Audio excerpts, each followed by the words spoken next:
everyone, I am Kusum and welcome to our channel.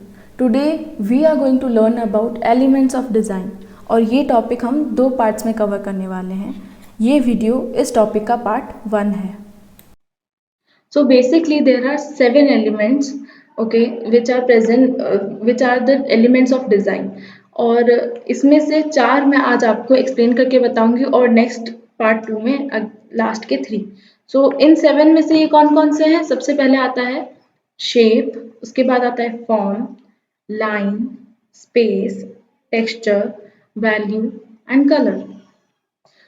अब इन सब में तो सबसे पहले हम बात करते हैं शेप्स की. तो शेप क्या है. शेप 2 डायमेंशनल मतलब 2D एरिया है जिसका कि 2D मतलब कैसे कि जैसे जिसका हमारे पास ऑलरेडी अवेलेबल हो लेंथ और विड्थ. जैसे कि हमारा स्क्वायर, सर्कल, रेक्टेंगल, ये सब होते हैं शेप्स. ठीक है. अब इनको 3D फॉर्म में कन्वर्ट करने के लिए कोई भी आर्टिस्ट इनके ऊपर लाइट, शैडो, वैल्यू ऐड करके इनको 3D में कन्वर्ट कर सकता है. पर जो शेप है, बेसिक जो शेप है वो 2D रहता है. ठीक है. अब जैसे कि ये सब rectangle, circle, squares, rhombus, parallelogram, ये सब हमारे हो जाते हैं शेप्स. तो इसके अलावा अब हम बात करते हैं कि there are 3 types of shapes. सबसे पहले आ जाता है organic shapes, geometric shapes and abstract shapes. So there are 3 types of shapes, that is abstract shape, organic shape और irregular shapes और geometric shapes. सबसे पहले हम बात करते हैं abstract shape की. तो abstract shape मतलब कि क्या कि वो एक रियल थिंग का डिपिक्शन होता है. इट्स नॉट नेसेसरी कि वो जो रियल थिंग है वैसा दिखे, पर हमको अंदाज़ा लग जाता है कि वो वही चीज़ है. जिस तरह से मैं आपको एग्जांपल्स बताती हूँ, जैसे कि ये वाले शेप्स जिसके अंदर कि हमको पता है कि ये फ्लावर है. हाँ, ये रियलिस्टिक फ्लावर नहीं है बट एक एब्स्ट्रैक्ट शेप में बनाया गया फ्लावर है. ये एक एब्स्ट्रैक्ट शेप में बनाया गया रेनबो है या प्लस है या ट्यूलिप है. ठीक है. अब इसके बाद हम बात करते हैं ऑर्गेनिक शेप्स की. तो अब ऑर्गेनिक शेप्स मतलब वो शेप्स जो हमारे नेचर से हमें मिलते हैं, जो एक्चुअली ऐसे कर्वीलिनियर शेप्स होते हैं जो ऑलरेडी नेचर में अवेलेबल होते हैं. तो इसका एग्जाम्पल जैसे मैं बताती हूँ, ऑलरेडी जो हमारे फ्लावर के शेप्स हैं, लीफ शेप है, बर्ड के शेप है, फ्रूट्स का शेप है, जो भी जो ऑलरेडी अवेलेबल नेचर में जो शेप्स होते हैं वो होते हैं ऑर्गेनिक शेप्स. नेक्स्ट हम बात करते हैं ज्योमेट्रिक शेप्स की. तो अब ज्योमेट्रिक शेप्स जो है जो क्लोज फिगर्स होते हैं जो created by using points, line segments, circles and curves.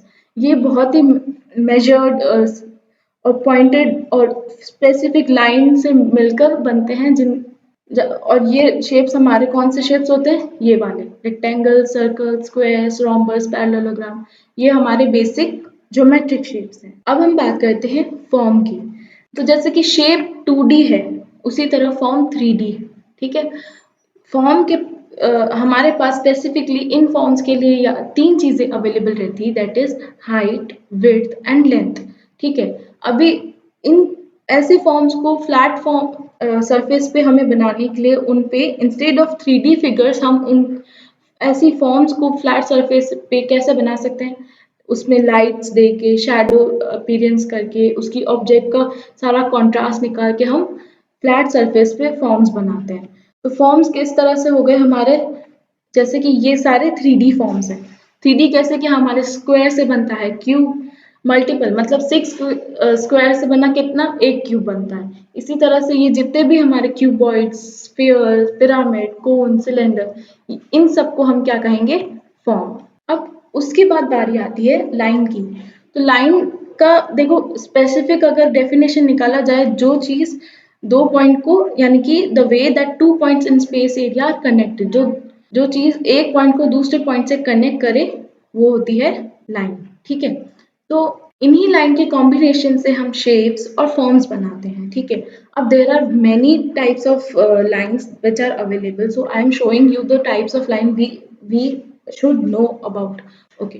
तो सबसे पहले बात करते हैं हॉरिजॉन्टल की. तो ये जो लाइन्स है जिससे हॉरिजॉन्टल लाइन्स बनाई जाती है उसे कहते हैं हॉरिजॉन्टल लाइन. अगेन हॉरिजॉन्टल का अपोजिट क्या हो गया, वर्टिकल लाइन्स. जो एंगल्स में लाइन्स जाती है वो होती है डायगोनल लाइन्स. उसके बाद आती है हमारी ब्रोकन लाइन. मतलब ये देखो कैसे एक ही लाइन है पर टूटी है, मतलब ब्रोकन है. उसके बाद आती है हमारी जिगजैग लाइन, जो कि इस तरह से पॉइंटेड होती है, ठीक है। उसके बाद आती है हमारी वेवी लाइंस, उसके बाद आता है कर्व्ड लाइंस और फिर स्पाइरल लाइंस। अगर देखा जाए तो बेसिकली हम जितनी भी हमारी ड्राइंग करते हैं या कुछ भी बनाते हैं, तो कोई भी शेप, कोई भी फॉर्म इसी लाइन के कॉम्बिनेशन से बनता है। Space, okay. तो स्पेस जो है हमारा चौथा एलिमेंट है, एलिमेंट ऑफ डिजाइन का, जिसके अंदर की हम बात करते हैं कि स्पेस क्या है। स्पेस मतलब वो जगह या वो एरिया जिसके अंदर हमको हमारा डिजाइन एलिमेंट डालना है, या हमें जो एरिया डिजाइन करना है या जिसमें हमें काम करना है। तो अब क्या होता है कि there are two types of space, that is positive space and negative space. अब कैसे पता चलेगा पॉजिटिव स्पेस क्या है और नेगेटिव स्पेस क्या है? तो इस पिक्चर से देखो कि ये हमने एक ड्राइंग बनाई। अब जो शीट का एरिया है, ठीक है, ये जो हमारी एक प्रॉपर शीट है, तो उसे तो हम कह देंगे ब्रीदिंग स्पेस, मतलब इस एरिया में हमें काम करना है, that is called breathing space. अब इसके अंदर हमने एक चेयर ड्रॉ की, ठीक है। तो क्या होता है कि अब जहाँ जहाँ चेयर ने अपना एरिया कवर किया है, मतलब जहाँ पे हमारी डिजाइन ने अपना एरिया कवर किया है, वो उसे तो कहेंगे हम पॉजिटिव स्पेस, और जहाँ हमारी चेयर ने कोई भी स्पेस या कोई भी ऑक्यूपाई नहीं किया है स्पेस, उसको हम कहेंगे नेगेटिव स्पेस। तो पार्ट 1 के लिए इतना ही फ्रेंड्स। इसके बाद पार्ट 2 भी आएगा, ठीक है। So please check our new uploads every day. Please bell icon for the new videos. Please like, comment and share our video if you like that. तो इस पार्ट के लिए इतना ही। हमने आज के चैप्टर में 4 एलिमेंट्स कंप्लीट कर लिए हैं, और पार्ट 2 में हम बाकी के 3 एलिमेंट्स कवर कर लेंगे, ठीक है। So if you like the video, please like, comment and share. And for new updates, please press the bell icon.